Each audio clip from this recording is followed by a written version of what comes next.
నమస్తే, welcome to Vidhatha news. పసిపిల్లలుగా ఉండాలని చెప్పేసి మనలో చాలా మంది కోరుకుంటూ ఉంటాం, ఎలాంటి ఒత్తిళ్లు బాధ్యతలు ఉండవు అని చెప్పేసి. సో వీటన్నిటికన్నా కూడా పసిపిల్లలుగా ఉండే మరొక మెయిన్ బెనిఫిట్ ఏంటంటే సరైన న్యూట్రిషియస్ ఫుడ్ తీసుకోవచ్చు, అదే తల్లిపాలు. సో తల్లిపాలు అనేది పిల్లల ఇమ్యూనిటీ నుంచి వాళ్ళ ఓవరాల్ ఆరోగ్యాన్ని పెంచడానికి ఉపయోగపడుతుందని ఎప్పటి నుంచో చెప్పే విషయమే. బట్ అయినా స్టిల్ చాలామంది ఇప్పటికీ ఎస్పెషల్లీ ఈ తరం పిల్లలు నెగ్లెక్ట్ చేస్తున్నారు అనే విషయాలు వింటూ ఉన్నాం మనము. సో ఆగస్టు మొదటి వారాన్ని తల్లిపాల వారోత్సవంగా జరుపుకుంటాం మనము. సో ఈ సందర్భంగా ఈ తల్లిపాల ప్రాముఖ్యత, దాంట్లో ఉండే అనేక రకాల అపోహలు కావచ్చు, అనుమానాలు కావచ్చు, ఇలాంటివన్నీ నివృత్తి చేయడానికి మనతో ఉన్నారు లాక్టేషన్ కన్సల్టెంట్ అర్చనా రెడ్డి. ఆవిడతో మాట్లాడి మొత్తం దీని గురించి అంటే తల్లిపాలకు సంబంధించిన అనేక వివరాలు తెలుసుకుందాం. నమస్తే మ్యామ్. నమస్తే రచన గారు. బాగున్నారా? చాలా రోజులు మనం ఎప్పటి నుంచో అనుకుంటున్నాము, సరే వీక్కి కుదిరింది. ఎగ్జాక్ట్లీ, అవునండి. So first of all actually lactation consultant అని వినడమే నేను ఈ మధ్య కాలంలో వింటున్నాను. ఇంతకుముందు అసలు స్పెషల్గా లాక్టేషన్ కన్సల్టెంట్ అని ఉండేది కాదు కదా. అంటే ఎలా మ్యామ్, అంటే మీరు స్పెషల్గా బ్రెస్ట్ ఫీడ్ మీదనే వర్క్ చేస్తారా, ఎట్లా? అవునండి, లాక్టేషన్ కన్సల్టెంట్ అంటే వీఆర్ ఓన్లీ మదర్స్కి breast feeding support and education కోసం. ఓకే, అవేర్నెస్ ఒకటి, సపోర్ట్ ఒకటి, అండ్ వాళ్ళకి ఫిజికల్గా హెల్ప్ చేసి తల్లిపాలు ఎలా ఇవ్వాలో నేర్పిస్తాం. ఫిజికల్గా అంటే మేము బిడ్డని చేత్తో పట్టుకొని ఎక్కడ రొమ్ము ఎలా పట్టుకోవాలి, నోరు ఎలా తెరవాలి బేబీ, అవన్నీ కూడా నేర్పిస్తాం ఫిజికల్గా. ఓకే, సో జనరల్గా ఇప్పుడు పిల్లలకి తెలియట్లేదు, పెద్దవాళ్ళు తోడు ఉండట్లేదు కాబట్టి మీరు ఇంకా that is the best way I think. Exactly, awareness program జరుగుతున్నాయి. WHO వాళ్ళు, యూనిసెఫ్ వాళ్ళు చాలా అవేర్నెస్ ప్రోగ్రామ్, చాలా డబ్బులు ఖర్చు పెడుతుంది గవర్నమెంట్ కూడా ఈ అవేర్నెస్ ప్రోగ్రామ్. బట్ స్టిల్ ఎందుకు పెరగట్లేదు? బ్రెస్ట్ ఫీడింగ్ రేట్స్ అంటాం మనం. అంటే ఎంత పుట్టిన వెంటనే ఎంతమంది పిల్లలకు తల్లిపాలు ఇస్తున్నారు, ఆర్ మొదటి 6 నెలలు ఎక్స్క్లూజివ్గా బ్రెస్ట్ ఫీడింగ్ ఎంతమంది చేయగలుగుతున్నారు, ఆర్ 2 years తర్వాత ఎంతమంది చేయగలుగుతున్నారు. దిస్ డేటా మనకు ఎందుకు హెల్ప్ చేస్తుందంటే నెక్స్ట్ జనరేషన్ ఎంత హెల్తీగా ఉంటుంది అనేది మనకి ఈ డేటా నుంచి తెలుస్తుంది అనమాట. సో అన్ఫార్చునేట్లీ ఇండియాలో పుట్టిన మొదటి గంటలో పాలు తాగే పిల్లలు ఓన్లీ 41% అండి. My God, only 41.8%. అంతే. 6 months వరకు అయితే ఇంకా అసలు ఎంతమంది కంటిన్యూ చేస్తున్నారు అనేది మన దగ్గర డేటా ప్రాపర్గా నిజం చెప్పాలంటే లేదు. బట్ డెఫినెట్గా అదైతే ఇంకా తక్కువే. 6 months వరకు కూడా ఇవ్వట్లేదు. Exclusive breast feeding till 6 months అనేది అదొక గగనం లాగా ఉంది ఇప్పుడు పరిస్థితి. ఇన్ఫర్మేషన్ ఉంది, సపోర్టు కావాలంటే చాలామందికి సపోర్ట్ దొరుకుతుంది. బట్ ఎక్కడికి సపోర్ట్కి వెళ్ళాలనేది చాలామందికి తెలియట్లేదు. ఇప్పుడు అంటే ఓవరాల్గా ఇప్పుడు కొత్తగా తల్లైన వాళ్ళకి మెయిన్గా బ్రెస్ట్ ఫీడ్ ఎలా చెయ్యాలి అంటే మీరు ఎలా, అంటే మీ సజెషన్స్ ఎలా చెప్తారు మీరు? ఫస్ట్ ప్రెగ్నెంట్ అయిన వెంటనే ఓన్లీ ప్రెగ్నెన్సీ పీరియడ్ గురించి, అంటే ఆ 3 trimester గురించి ఆలోచించొద్దు. నెక్స్ట్ 4th trimester ఉంటుంది, అది బ్రెస్ట్ ఫీడింగ్. ఓకే, సో యాంటీనేటల్గా మీరు అట్లీస్ట్ 1-2 సార్లు మీ గైనకాలజిస్ట్ తోటో లేదంటే లాక్టేషన్ ఎక్స్పర్ట్ తోటో కలిసి మీ బ్రెస్ట్ ఫీడింగ్ గురించి మీ ఆలోచనలు ఏంటి, వాళ్ళ సలహాలు ఏంటి అనేది తెలుసుకోవడం చాలా ఇంపార్టెంట్. యాంటీనేటల్ ఎడ్యుకేషన్ వల్ల మెయిన్గా జరిగే యూజ్ ఏంటి అంటే వాళ్ళు డెలివరీ తర్వాత వాళ్ళు ఎదుర్కోబోయే ప్రాబ్లమ్స్కి వాళ్ళు ప్రిపేర్డ్గా ఉంటారు. ఓకే, ప్రెగ్నెంట్గా ఉన్నప్పుడే వాళ్ళు ఇవన్నీ చూసుకోవాలి. ప్రెగ్నెంట్గా ఉన్నప్పుడే వాళ్ళు minimum knowledge about breast feeding అనేది వాళ్ళకి రావాలి, కంపల్సరీగా వాళ్ళు తెలుసుకోవాలి. అలా తెలుసుకుంటే వాళ్ళు ఏమైనా ఇబ్బందులు ఎదుర్కొన్నారనుకోండి డెలివరీ తర్వాత, ఆ ఇబ్బందులకు ఎలా అప్రోచ్ అవ్వాలి, వాటిని ఎలా ఓవర్కమ్ అవ్వాలి అనేది వాళ్ళకి ఈజీగా తెలుస్తుంది. ఇప్పుడు జనరల్గా అంటే ఆఫ్టర్ డెలివరీ బ్రెస్ట్ ఫీడింగ్లో లాక్టేషన్ టైంలో ఎలాంటి ప్రాబ్లమ్స్ ఎక్కువ మట్టుకు మనం చూస్తున్నామంటారు? మెయిన్గా లాచింగ్ ఇష్యూస్, అంటే బేబీ మదర్ని ఎట్లా పట్టుకుంటుంది. ఓకే, అది చాలా పెద్ద ఇష్యూ అండి. ఎందుకంటే అది సాల్వ్ అయింది అనుకోండి, అంటే బేబీ మదర్ మంచిగా పట్టుకొని తాగుతుంది, అంటే రొమ్మును మంచిగా పట్టుకొని తాగుతుంది అనుకోండి, 90% of breast feeding problem solve అయినట్టు. ఓకే, బేబీ మీద డిపెండ్ అయి ఉంటుంది అది. ఎస్, బేబీ అండ్ మదర్ ఇద్దరు, వాళ్ళిద్దరూ కలిస్తేనే breast feeding success. It is not just mother's duty, it is not just baby's duty.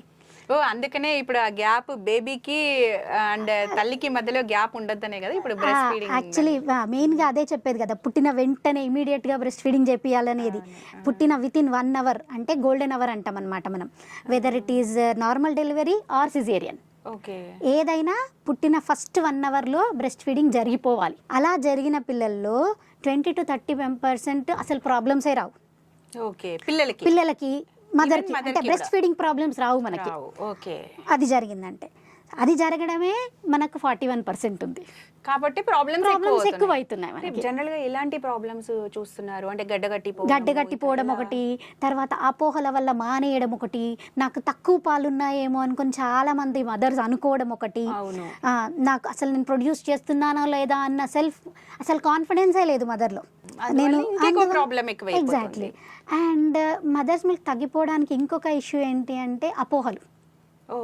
దీని చుట్టూ చాలా అపోహలు ఉన్నాయి. దానివల్ల కూడా పాలిచ్చే తల్లులు తగ్గిపోతున్నారు. అంటే ఫస్ట్ మిల్క్ ఏదైతే ఇంపార్టెంటో అదే ఇవ్వకుండా ఉంటారు. అదొకటి.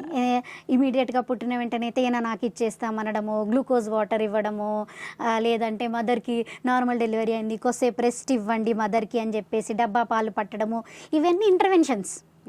ఇవన్నీ ఇంటర్వెన్షన్స్ జరగడం వల్ల బిడ్డ పాలు ఎలా తాగాలో నేర్చుకోలేకపోతుంది. పుట్టిన వెంటనే ఇమీడియట్ గా కనుక మనం ట్రైన్ అప్ చేస్తే వాళ్ళు అన్ని పుచ్చుకుంటారు. బ్రెస్ట్ మిల్క్ అనేది న్యాచురలే, ప్రొడక్షన్ అనేది న్యాచురలే, కానీ బ్రెస్ట్ ఫీడింగ్ అనేది ఇట్స్ అ లెర్నింగ్ కర్వ్. మదర్కి బేబీకి ఇద్దరూ నేర్చుకోవాలి. It is not just mother, it is not just baby.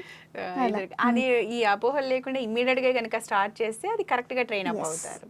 ఇప్పుడు కొన్నిసార్లు మరి నిజంగానే కొంతమందికి పాలు రావు అంటారు. అంటే జనరల్ గా అలా ప్రెస్ చేసి చూడడము అట్లా ఏవో నర్సులు ట్రై చేస్తూ ఉంటారు కదా. అంటే జనరల్ గా పాలు రాకుండా కూడా ఉంటుందా, లేదంటే అది కేవలం వాళ్ళ ఫీలింగ్ మాత్రమేనా? నిజం చెప్పాలంటే ప్రెగ్నెన్సీలో అంటే మీరు సెకండ్ ట్రైమిస్ట్రల్ 16 to 18 వీక్స్ టైంలోనే మిల్క్ ప్రొడక్షన్ స్టార్ట్ అవుతుంది. ప్రెగ్నెంట్గా ఉన్నప్పుడు స్టార్ట్ అవుతుంది, కానీ బయటకు రావు. ఎందుకు? ప్రెగ్నెన్సీ హార్మోన్స్ హై లెవెల్లో ఉంటాయి కాబట్టి బయటకు రావు. సో ఉంటాయి పాలు, కానీ ఏమైపోతుంది, ఫస్ట్ ఫీడింగ్ ఇప్పియకపోవడం వల్ల, మదర్కి డయాబెటీస్ ఉందో, సిజేరియన్ సెక్షన్ వల్ల, అండ్ హైపర్ టెన్షన్ ఉన్న మదర్, వీళ్ళందరిలో డిలే అవుతుంది కొంచెం బయటకు రావడం. ఎందుకంటే హార్మోన్ లెవెల్స్ హెచ్చు తగ్గులు ఉంటాయి కాబట్టి ఆ హార్మోన్ లెవెల్స్ హెచ్చు తగ్గుల వల్ల బయటకు రావడం కొంచెం డిలే అవుతుంది. కానీ దానివల్ల బేబీని సక్ చేయించడంలో తప్పులేదు. పాలు వచ్చినా రాకపోయినా బేబీని సక్ చేయించాలి. బేబీని సక్ చేయించడమే మెయిన్ స్టిమ్యులేషన్ మన బ్రెయిన్కి. హార్మోన్స్ ప్రొడ్యూస్ చేయడానికి మెయిన్ స్టిమ్యులేషన్ అదే. బేబీ సక్ చేయకపోతే పాలు బయటికి రావు. మనం ప్రెస్ చేసి చూస్తాం, నర్సెస్ ప్రెస్ చేసి చూస్తుండొచ్చు, కానీ అది artificial. It is not natural stimulation. Natural stimulation baby sucking. మన బాడీ ఎట్లా తయారైంది? బేబీ సక్ మాత్రమే రెస్పాండ్ అవ్వడానికి తయారైంది. సో బేబీ సక్ చేస్తేనే మనకు పాలు బయటకు వస్తాయి. ఓకే. వీళ్ళు ట్రై చేసి చూసి పాలు రావట్లేదు, చుక్క కూడా లేదు నాకు. చాలా మంది కొలెస్ట్రాల్ నీళ్ళు వస్తున్నాయి అంటారు. అవును, నీళ్ళే వస్తున్నాయి. ఎందుకంటే తిక్కుగా ఉంటుంది కొలెస్ట్రాల్, వాటరీగా, అంటే తిక్కుగా ప్లెయిన్ లిక్విడ్ లాగా వస్తుంది, అంటే yellowish గోల్డెన్ కలర్ అట్లాంటి. వైట్ అంటే పాలు అనగానే మనం ఏమనుకుంటారు, తెల్లగా ఉంటుంది. అవును, ఎగ్జాక్ట్లీ. అందువల్ల కూడా అవి నీళ్ళు వస్తున్నాయి అని అంటారు అనమాట. దానివల్ల కొలెస్ట్రాల్ ఎప్పిపీయడం ఒకటి, అంటే పుట్టిన వెంటనే ఎప్పిపీయడం ఒకటి, పాలు వచ్చిన మనకు బయట కళ్ళకు కనిపించినా కనిపించకపోయినా బేబీని సక్ చేయించడం ఒకటి. ఇవి రెండు చాలా ఇంపార్టెంట్. జనరల్ గా ఏవైనా నిజంగానే ప్రాబ్లం ఉండి కూడా పాలు ప్రొడ్యూస్ కాకుండా ఉండొచ్చా? ప్రోలాక్టిన్ హార్మోన్ లేని వాళ్ళకు జరుగుతుంది, కానీ అది చాలా అంటే మొత్తం ప్రపంచం మీద 2%, 3% వాళ్ళకు కూడా ఉంటుందో ఉండదో. సో కాబట్టి మాక్సిమం అసలు వీళ్ళ భ్రమే. అంతే.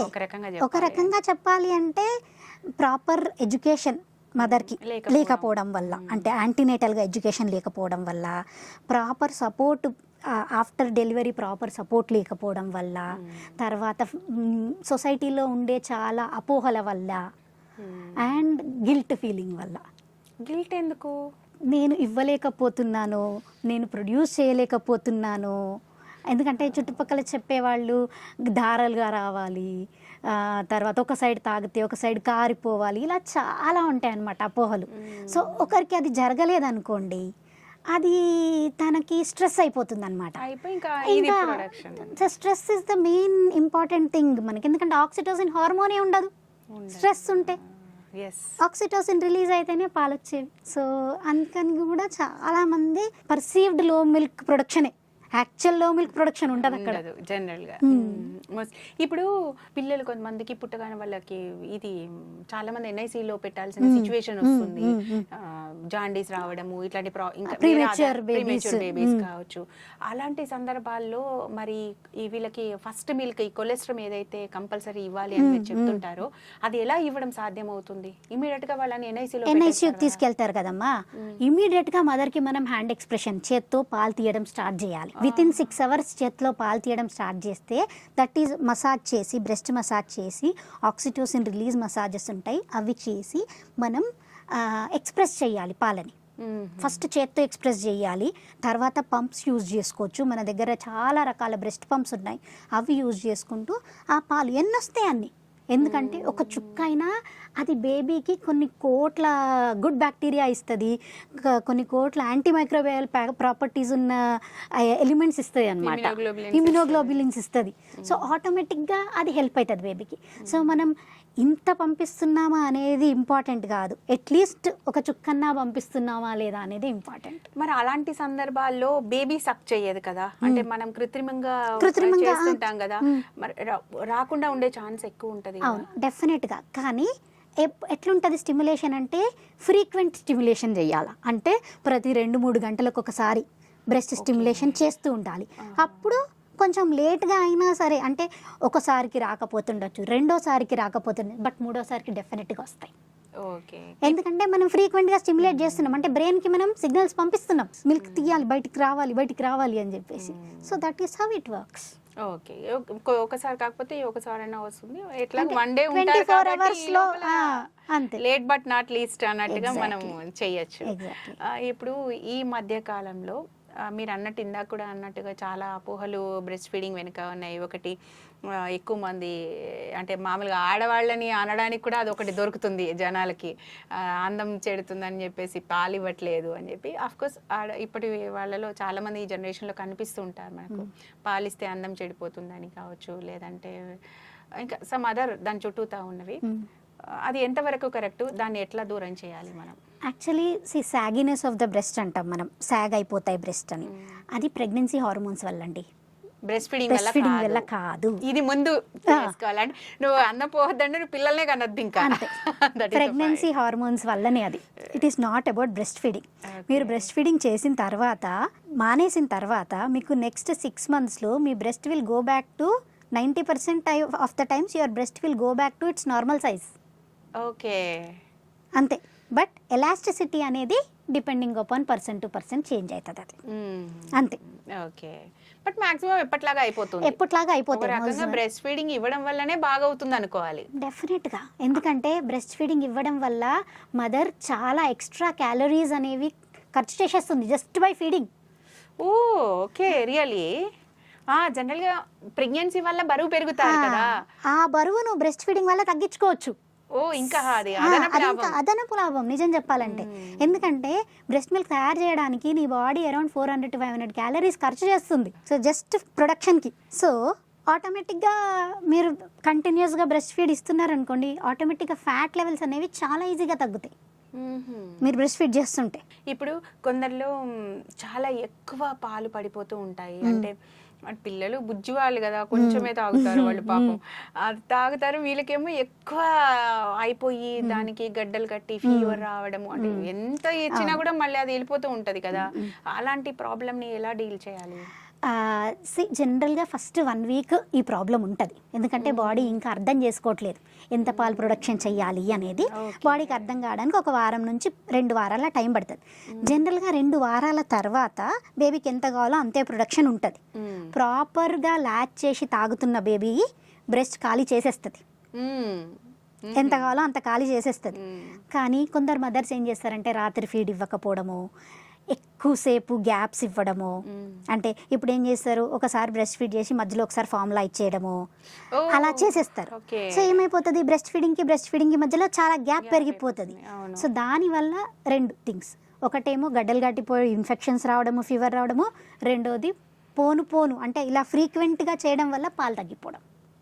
పాలు కూడా తగ్గిపోతాయి, ఎందుకంటే స్టిమ్యులేషన్ లేదు కదా, బేబీ తగ్గిపోతుంది కదా, గ్యాప్ ఎక్కువైంది, దాంతో పాలు తగ్గిపోతాయి. ఇంకా బ్రెయిన్ అవసరం లేదు. Exactly, simple, it is just simple thing. మనం ఎంత మంచిగా స్టిమ్యులేషన్ చూపిస్తే అంత మంచి పాలు, బేబీకి ఎంత మంచిగా తాగిపిస్తే అంత సరిపోను పాలు, బిడ్డకు సరిపోను పాలు. Actually human bodies or women bodies are made like that only. మనం ఏం స్పెషల్గా చెయ్యక్కర్లేదు బ్రెస్ట్ ఫీడింగ్ ఇవ్వడానికి. నిజం చెప్పాలంటే మీకు డౌట్స్ ఉంటే ప్రాపర్ పర్సన్ని సపోర్ట్ అడగండి, ప్రాపర్గా సపోర్ట్ తీసుకోండి. ఫస్ట్ 1 వీక్ 15 డేస్లో బ్రెస్ట్ ఫీడింగ్ ఎస్టాబ్లిష్ చేసుకోండి ప్రాపర్గా. అంటే బ్రెస్ట్ ఫీడ్ ఇస్తే మీకు ఏం పెయిన్ రావద్దు. నొప్పి ఉంది అంటే there is something wrong. Okay, అంటే ఏమైనట్టు? నొప్పి ఉంటే బిడ్డ ప్రాపర్గా పట్టుకోవట్లేదు, లాచింగ్ ప్రాపర్ జరగట్లేదు, రొమ్మును ప్రాపర్గా పట్టుకోవట్లేదు. ఓకే, బేబీ కరెక్ట్ చేయట్లేదు, బేబీ కరెక్ట్గా పట్టుకోవట్లేదు. అది కరెక్షన్ చేయాలి, లాచ్ కరెక్షన్ అంటాం మనం, డీప్ లాచింగ్. అది బేబీకి మీరే ట్రైనింగ్ ఇస్తారు? మేము బేబీకి మదర్కి కూడా కావాలి ట్రైనింగ్. సో బేబీకి మదర్కి ఇద్దరికి ట్రైనింగ్ ఇస్తాం. అంటే ఒక 2 ఫీడ్స్ మా ముందర చేపిచ్చి పంపిస్తాం ఇంటికి. మీరు ఇలాగే చెయ్యాలి, ఇలాగే పట్టుకోవాలి, ఇక్కడ పట్టుకోవాలి బేబీని, ఇలా పట్టుకొని ఇలా నోరు ఓపెన్ చేపియాలి బేబీ. ఇవన్నీ మనం మదర్కి ట్రైనింగ్ ఇచ్చి పంపిస్తామన్నమాట. దాని తర్వాత ఫాలో అప్ చేస్తాం, ప్రాపర్గా చేస్తుందా లేదా, ఇంకేమైనా ప్రాబ్లమ్స్ వస్తున్నాయా లేదా. ఎందుకంటే నిపుల్ డ్యామేజ్ అనేది చాలా చాలా కామన్ అండి. క్రాక్స్, సోర్నెస్, పుండ్లు అయిపోతుంటాయి చాలామందికి. అండ్ చాలామంది ఏమనుకుంటారంటే అది నార్మల్ అనుకుంటారు, కానీ అది నార్మల్ కాదు. చాలా మంది నొప్పి భరిస్తూ కూడా ఫీడింగ్ ఇచ్చిన వాళ్ళని చూసాను.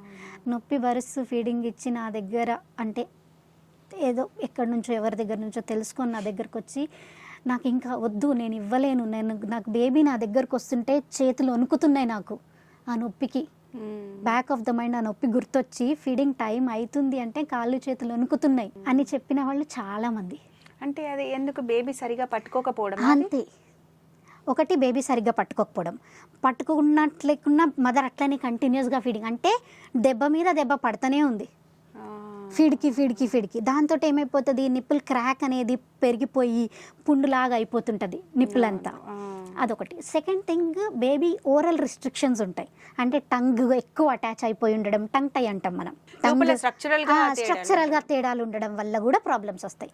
అవి కూడా మనం అసెస్మెంట్ చేసి చూసి నిజంగా ప్రాబ్లం ఉందా లేదా చూసుకోవాలి. ఇక్కడ బ్రెస్ట్ ఫీడింగ్ లో ప్రాబ్లం ఉంది అంటే బేబీలో ఉండే ప్రాబ్లమ్ ని కూడా ఫైండ్ అవుట్ చేయొచ్చు. డెఫినెట్గా దాన్ని సీరియస్ గా తీసుకోవాలి. అప్పుడు క్రాక్స్ రావడం కామన్ కాదు, పెయిన్ కామన్ కాదు. అవును, నేను కూడా చాలా మందిని చూసాను, క్రాక్స్ వస్తే అది కామన్, అది అనేవాళ్ళు చాలా మంది ఉంటారు. ఇన్ఫాక్ట్ అలా ఇచ్చేయాలి, అది అట్లాగే వస్తూ ఉంటుంది అంటారు. నొప్పి వస్తుంది, నొప్పి అవుతుంది, అందరికీ అవుతుంది నొప్పి.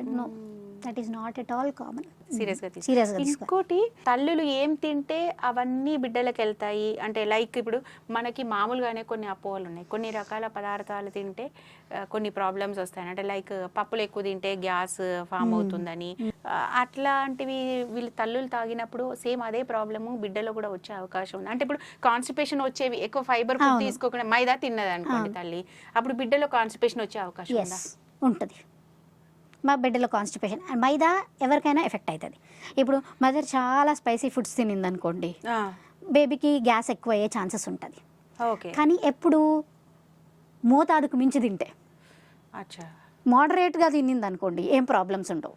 అంటే తను నార్మల్గా తినేలాగానే తినింది అనుకోండి ఏం ప్రాబ్లమ్స్ ఉండవు. అంతకన్నా ఎక్కువ తినింది అనుకోండి డెఫినెట్గా ప్రాబ్లమ్స్ ఉంటాయి. బాగుంది కదా ఎక్కువ తినడం ఒకటి. సెకండ్ థింగ్, కారాలు, గొడ్డు కారం, ఎల్లిపాయ కారం, ఇది ఎక్కువ పెడతారు కదండి. ఎగ్జాక్ట్లీ, ప్రెగ్నెన్సీ డెలివరీ అయ్యాక కంపల్సరీ తినాలి వెల్లుల్లిపాయ కారం అని చెప్పేసి, అసలు దాని వల్ల కూడా ప్రాబ్లమ్స్ వచ్చే ఛాన్సెస్ ఉన్నాయి. ఎందుకంటే మన డైజెస్టివ్ సిస్టమ్ అందరిది ఒకలాగా ఉండదు.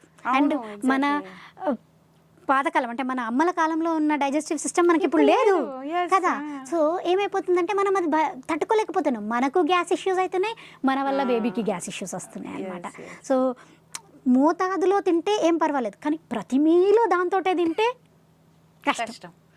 అవును అసలు అబ్బో నాకు కూడా డెలివరీ అప్పుడు మా అత్తగారు వెల్లుల్లిపాయ కావాలి, అది ఏదో ఎండుమిర్చితో వెల్లుల్లిపాయ కారం చేస్తారు, రోజు ఇడ్లీ వెల్లుల్లిపాయ కారం, ఇడ్లీ ఎందుకండి నేను కూడా మిమ్మల్ని ఎందుకు నచ్చేది కాబట్టి నేను ఏమనకపోయేదాన్ని, ఎందుకంటే అది తినకపోతే టమాటా చారుతో ఇడ్లీ తినమనే వాళ్ళు, దానికన్నా ఇది బెటర్.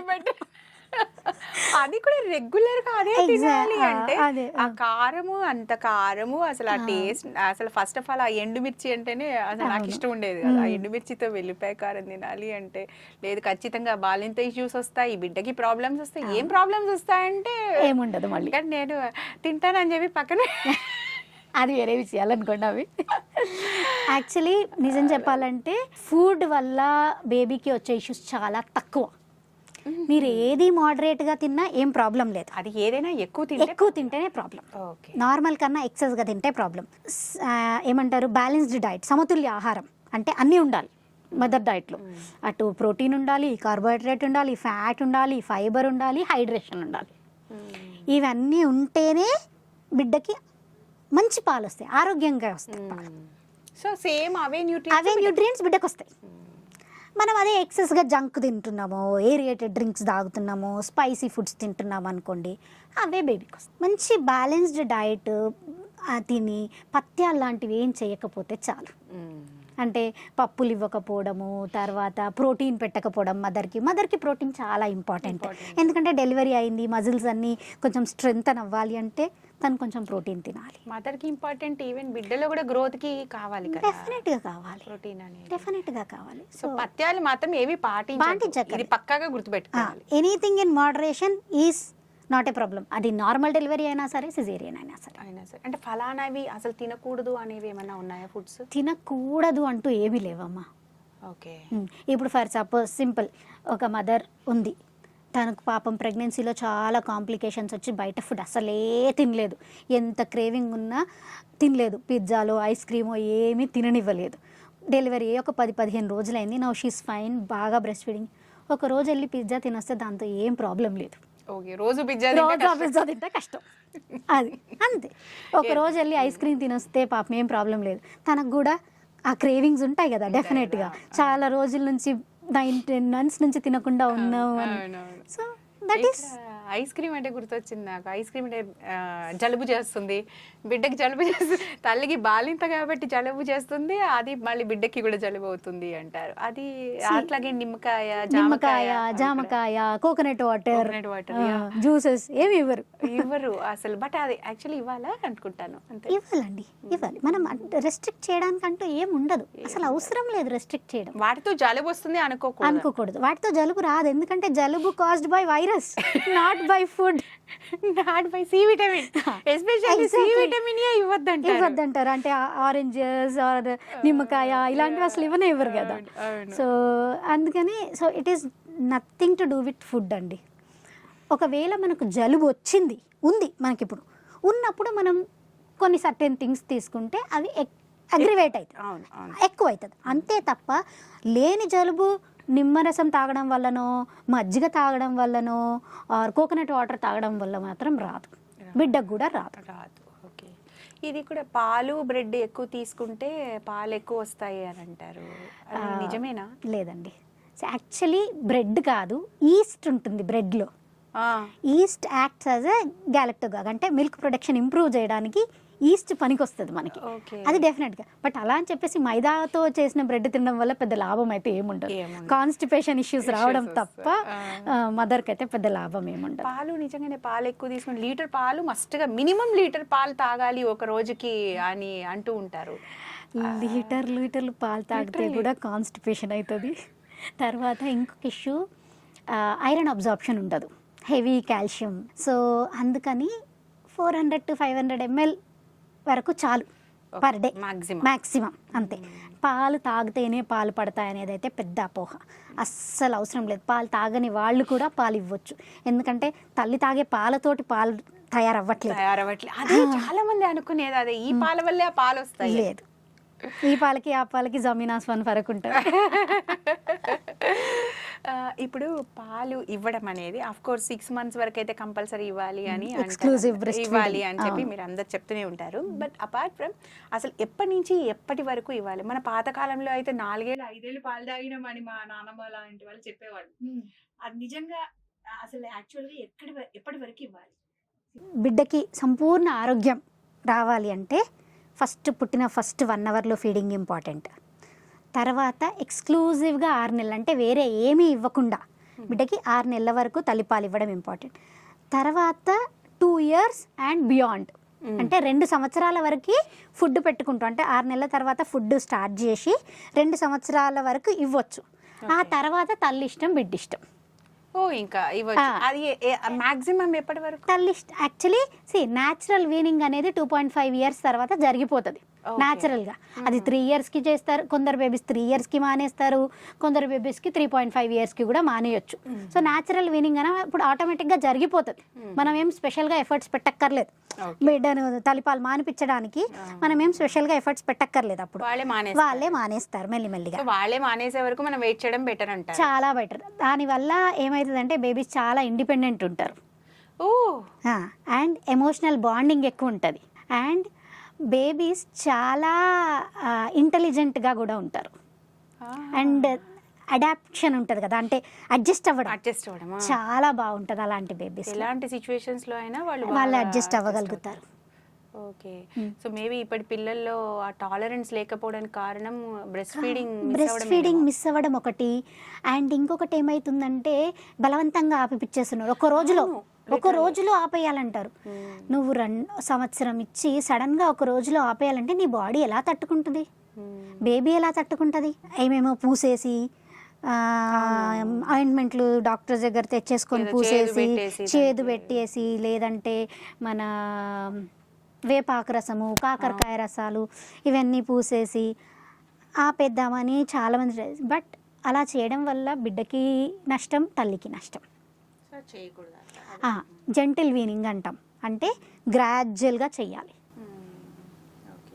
ఇప్పుడు వర్కింగ్ విమెన్ ఉన్నప్పుడు ఓకే వాళ్ళకి పాపం ఇవ్వాలని ఉండొచ్చు, బట్ స్టిల్ వాళ్ళకి ఆ ఫెసిలిటీ ఉండదు.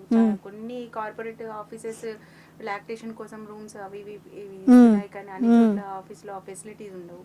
సో ఇలాంటప్పుడు ఎట్లా? మీరే తీసుకోండి, మీడియా పర్సన్స్, బయటకు పోయే జర్నలిస్ట్లే తీసుకోండి. ఏం చేస్తారు? ఏం చేయడు, నేను 6 నెలలు కంపల్సరీ దాన్ని పట్టుకొని తిరగడం ఒకటి. ఇంకొకటి ఈ మధ్య మనకు చాలా ఎక్విప్మెంట్ అవైలబుల్ ఉన్నాయి, బ్రెస్ట్ పంప్స్ మెయిన్గా. సో కొన్ని అయితే సీక్రెట్గా, అంటే మీరు టీషర్ట్ లోపల షర్ట్ లోపల పెట్టేసుకొని you can do everything. Wearable pumps. ఇప్పుడు మీరు ఒక 3-4 hours బయటకు వెళ్తున్నారు, 3 hours దాటింది, ఇంటికి వచ్చి బిడ్డకు పాలిద్దాం అనుకున్నారు, కానీ అవ్వట్లేదు. మీరు ఎక్కడున్నారో అక్కడ you can keep it inside pump. అది బయటకి ఎవరికి మాకేం వినిపించదు, కనిపించదు. సో అలాంటి చాలా ఎక్విప్మెంట్ అవైలబుల్ ఉన్నాయి.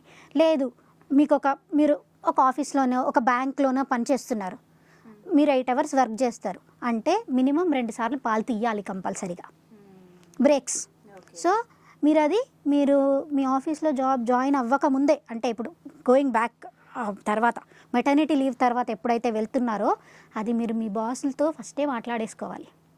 నేను 2 బ్రేకులు తీసుకుంటా, ఒకటి లంచ్ బ్రేక్, ఒకటి లంచ్ బ్రేక్ కన్నా ముందు, అంతే. సో ఇక్కడ 2 రకాలు. ఒకటి బేబీని తీసుకొచ్చి పాలు ఇప్పించుకొని తీసుకుపోయే వాళ్ళు, అదొకటి. ఇంటికెళ్ళి పాలిచ్చి వచ్చేవాళ్ళు ఒకటి. రెండోది దూరం ఉన్నాం మేము అంటే పంప్ చేసుకోండి. మీకేం పెద్ద ఫ్రిడ్జ్లు అవేం అక్కర్లేదు, ఇన్సులేటెడ్ బ్యాగ్స్ దొరుకుతాయి. ఇన్సులేటెడ్ బ్యాగ్స్, ఐస్ ప్యాక్స్ తోటి దొరుకుతాయి మీకు. ఆ బ్యాగ్లో పెడితే 8 hours వరకు ఏం ప్రాబ్లం ఉండదు. పాలు ఎట్లాగో ఇంటికి వెళ్ళిపోతాం, తాగేస్తారు పిల్లలు. ఇంటికి వెళ్ళిన తర్వాత అవి ఫ్రిడ్జ్లో పెట్టుకోవచ్చు. ఫ్రిడ్జ్లో పెట్టుకుంటే 2-3 రోజులు యూజ్ చేసుకోవచ్చు. ప్లానింగ్ అనేది చాలా ఇంపార్టెంట్. అంటే మీరు ఆఫీస్కి జాయిన్ అవుతున్నారు అని తెలిసినప్పుడు అట్లీస్ట్ ఒక 15-20 days ముందు మీరు ప్లాన్ చేసుకోవాలి. దానికి సంబంధించినవి పంప్స్ కొని పెట్టుకోవడము, పంపింగ్ స్టార్ట్ చేయడము, బ్యాగ్స్ ఆఫీస్లో మాట్లాడి పెట్టుకోవడం ముందే. ఎన్ని అవర్స్ దూరం ఉంటాను నేను బిడ్డ నుంచి అని చూసుకోవడము, అన్ని అవర్స్లో నేను ఎన్నిసార్లు పంప్ చేయాలని ప్లాన్ చేసుకోవడము, అవన్నీ ముందే చూసుకోవాలి. ముఖ్యంగా doctors, media professionals, bank employees, ఈ ముగ్గురు నుంచి నాకు చాలామంది వస్తుంటారు. ఏం చేయాలి, మేము జాయిన్ అవ్వాలి. మెయిన్గా డాక్టర్స్ 3 నెలలకే జాయిన్ అవుతారు, 6 నెలలకు కూడా ఆగరు వాళ్ళు. ఎందుకంటే ఫీల్డ్ అలాంటిది, వాళ్ళు అన్ని రోజులు లీవ్ ఇయ్యరు. పీజీ స్టూడెంట్స్, పీజీ చదువుతున్న డాక్టర్లు, వాళ్ళు అప్పుడే డెలివరీలు అవుతాయి. సో ఇలాంటి వాళ్ళకి నేను ఒకటే చెప్తా, నువ్వేం చేసినా చేయకపోయినా ఒక 2 బ్రేక్లు అయితే తీసుకోవాలి నీ షిఫ్ట్లో. ఎందుకు మగవాళ్ళు సిగరెట్ల కానీ 100 బ్రేకులు తీసుకుంటారు కదా, బేబీకి పాలు ఇవ్వడానికి 2 బ్రేక్లు, 2 బ్రేక్లు 4 అవర్స్లో, 3 to 4 అవర్స్లో ఒకసారి go sit there somewhere quiet place, ఒక ½ అన్ అవర్, అంతకన్నా ఎక్కువ టైం పట్టదు మీకు. ½ అన్ అవరే, ఒక ½ అన్ అవర్ ఎక్స్ప్రెస్ చేసుకుంటే ఆ పాలు ఇంటికి తీసుకెళ్ళిపోవచ్చు మీరు హ్యాపీగా హ్యాండిల్ చేసుకోవచ్చు. సో ఇప్పుడు ఓవరాల్గా యాక్చువల్లీ చాలా మాట్లాడుకున్నాం, బట్ మెయిన్ ఇంపార్టెంట్ పాలు ఇవ్వడం వల్ల, బిడ్డకు పాలు ఇవ్వడం వల్ల తల్లులకి ఎలాంటి బెనిఫిట్స్ ఉంటాయి, బిడ్డకి ఎలాంటి బెనిఫిట్స్ ఉంటాయి?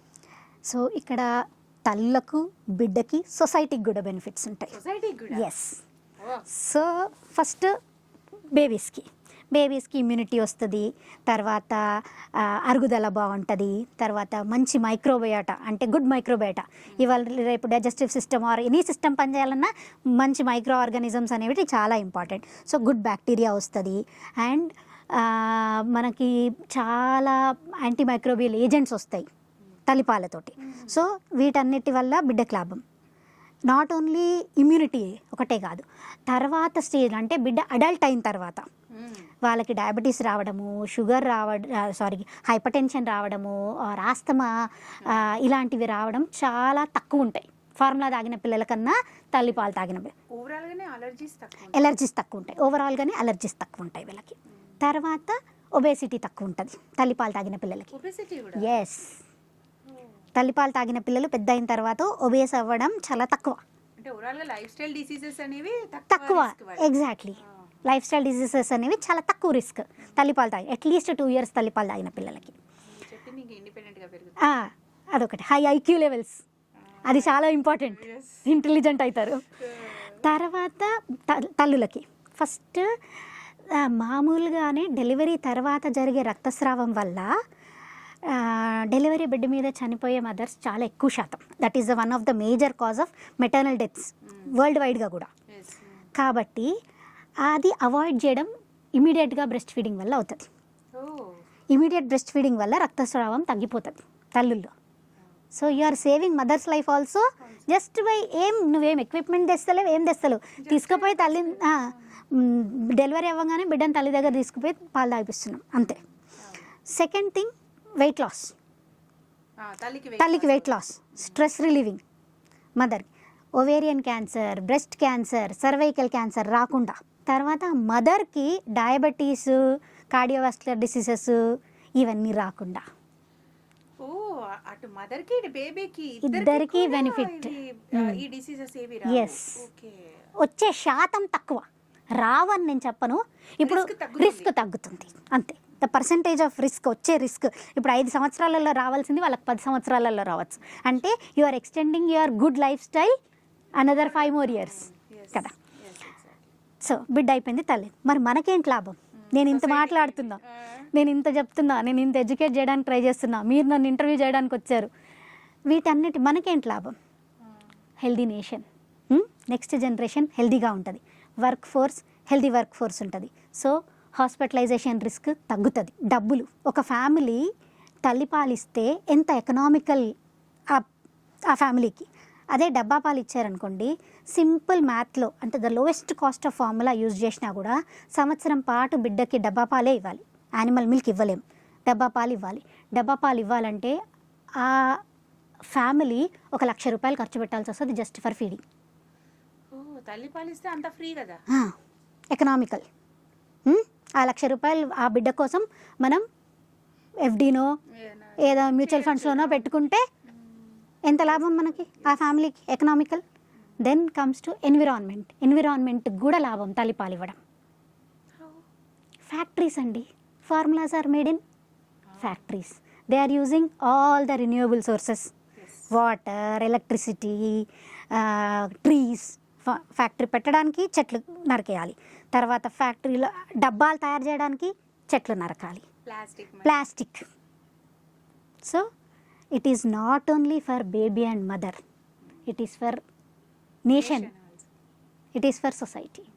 సో WHO కానీ, యూనిసెఫ్ కానీ, ఆర్ తెలంగాణ ప్రభుత్వం ఆర్ భారత ప్రభుత్వం కానీ చాలా డబ్బులు ఖర్చు పెడుతుంది అవేర్నెస్ పెంచడానికి.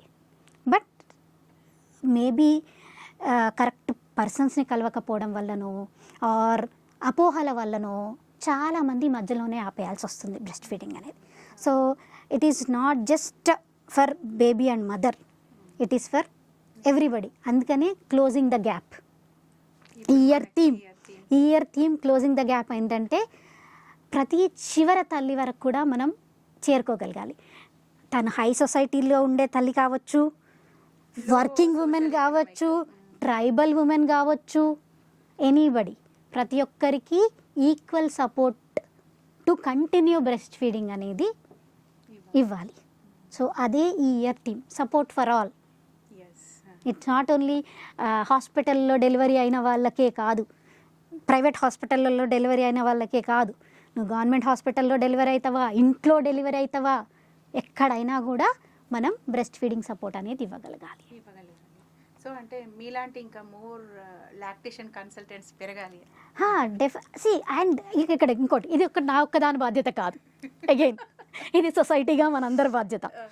ఇది గైనకాలజిస్ట్ బాధ్యత, పీడియాట్రిషియన్ బాధ్యత, హాస్పిటల్ బాధ్యత, నర్సెస్ బాధ్యత, నా బాధ్యత, ఫ్యామిలీ బాధ్యత, ఎంప్లాయర్ బాధ్యత, everybody, overall society, yes, friends బాధ్యత, ఎట్లా సపోర్ట్ చేస్తున్నావు నువ్వు అనేది. సో ఇట్ ఈస్ ఓవరాల్ సొసైటీనే సపోర్ట్ చేయాలి, కలిసి సపోర్ట్ చేస్తే మనకు మంచి హెల్దీ నేషన్ అనేది క్రియేట్ అవుతుంది. నెక్స్ట్ జనరేషన్నే మనం హెల్దీ చేయగలుగుతాం. It is not 1 kid 2 kids, మొత్తం జనరేషనే మనం హెల్దీగా చేయగలుగుతాం.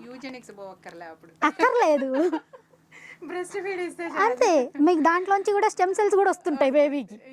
సో దానికి ఇది ఓవరాల్ గా అందరూ కూడా గుర్తుపెట్టుకోవాల్సిన విషయం. ఇన్ఫాక్ట్ చాలా గొప్ప విషయాలు చెప్పారు మీరు. ఇన్ఫాక్ట్ అంటే ఎవరైనా సరే ఓకే, క్యాన్సర్స్ ని ప్రివెంట్ చేయొచ్చు, బేబీలో ఎలర్జీస్ లేకపోతే ఇమ్యూనిటీ పెంచచ్చు, ఎలర్జీస్ ప్రివెంట్ చేయొచ్చు, ఇది చెప్తారు. కానీ మీరు ఒక కొత్త పాయింట్ ఏం చెప్పారంటే healthy nation, healthy generation and economically కూడా మనకి ఎకనామికల్ గా అవుతుంది. కాబట్టి ఈ ఓవరాల్ ఇన్ని బెనిఫిట్స్ ని చూసైనా అట్లీస్ట్ ఇంక్లూడింగ్ బ్యూటీ పెంపొందించుకోవడానికి డెఫినెట్లీ వెయిట్ లాస్ అవుతుంది. సో బ్రెస్ట్ ఫీడ్ అనేది అందరూ అలవాటు చేసుకోవాల్సిన విషయం అండ్ ఇంపార్టెంట్ విషయంగా గుర్తించాలి. పిల్లల్ని హెల్తీగా పెంచడానికి అది మన వంతు బాధ్యతగా ఈవెన్ సొసైటీ కూడా దీంట్లో ఇన్వాల్వ్ అయ్యి తల్లులకి బిడ్డలకి సపోర్ట్ చేస్తుందని ఆశిద్దాం. Okay, anyway, thank you so much. Thank you. నమస్తే.